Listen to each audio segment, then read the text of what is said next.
Hi, so this is my response for balancing the use of technology. So the first question, what are your overall perceptions of this article?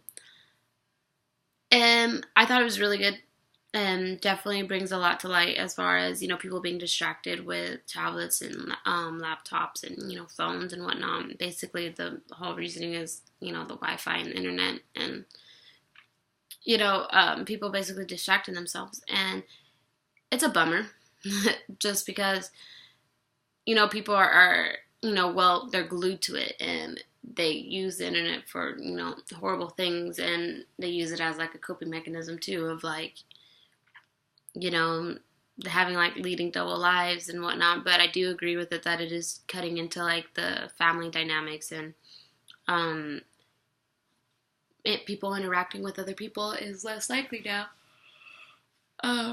In the sense that people are always on their phones. So like I was like the first thing that came to mind is one of the times I went to a bar by myself and I just wanted to go out and meet people. And so I went out there. I didn't bring my phone or anything like that. And I just sat there and I was just basically like watching everybody. And everybody at the bar was literally just on their phone.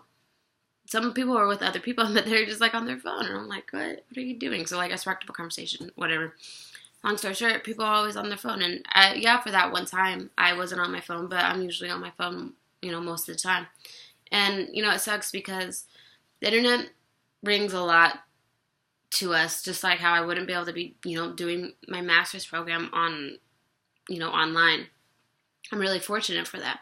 But then again, I do spend huge amounts of time on my phone, and, it's a good source because you get connected to, half the world, well, the whole world, in fact. You get connected, and, you know, um, yeah, this will go into the second one. How does the time spent online on your phone or even checking email impact the amount and quality time you spend with your family or friends?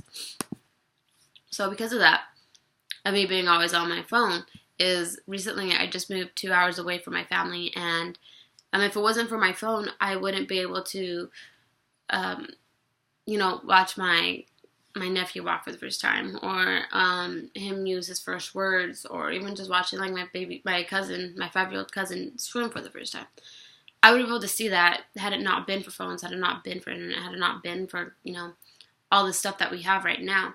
It makes life kind of like a lot easier, but also makes it a lot more complicated. And you have to read into text tones, you have to read into like all these things if people are subtweeting you and who they're really talking about and whatnot. Like just with the whole, Rob Kardashian and Black China thing, like that's just ridiculous. And that's a downfall of the internet, and it's a bummer because it is so great and it brings a lot of people together, but it also really separates everybody really quick. And so the time that I spend on my phone and my computer and checking my email and whatnot increases my family time because I'm not always there to be with them. So it's a way, obviously, it's a way of communication for me and my family when I'm not there with them.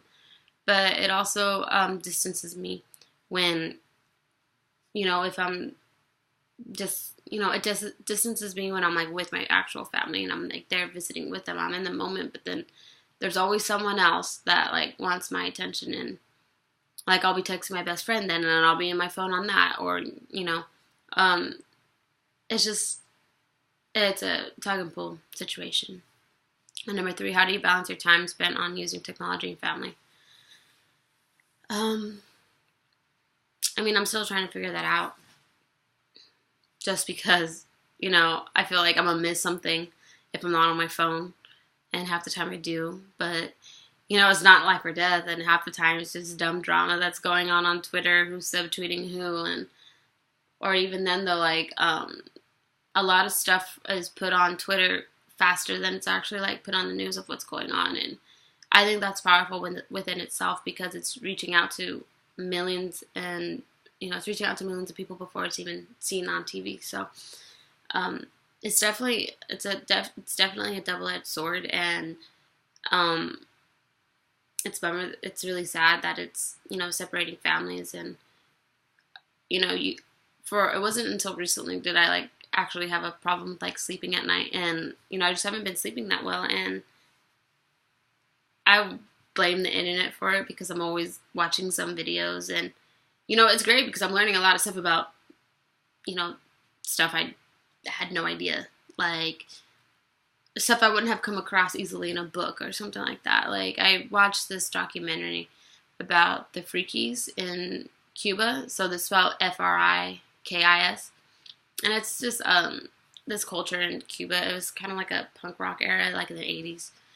And if you're interested, you should watch it. It was basically about this punk rock group called the Freakies, and they injected themselves with the virus HIV, AIDS, and they did so as like a backlash to the government because obviously Cuba was is a communist country, and they were trying to control them and like what they're listening to, so they kind of like made them outsiders, and in order for them to have the government pay attention to them or treat them as real citizens, some if not most injected themselves with HIV/AIDS, and the whole the government had to put them into this. It's not funny. It's just like, how did I come across this?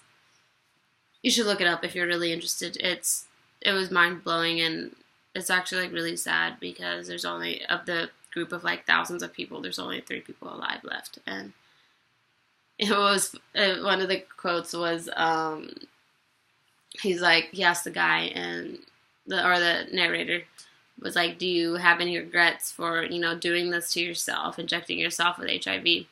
And he's like, yeah, I do have a lot of regrets. Like, there's a lot of concerts I could have gone to, but I couldn't go. And I'm like, this guy.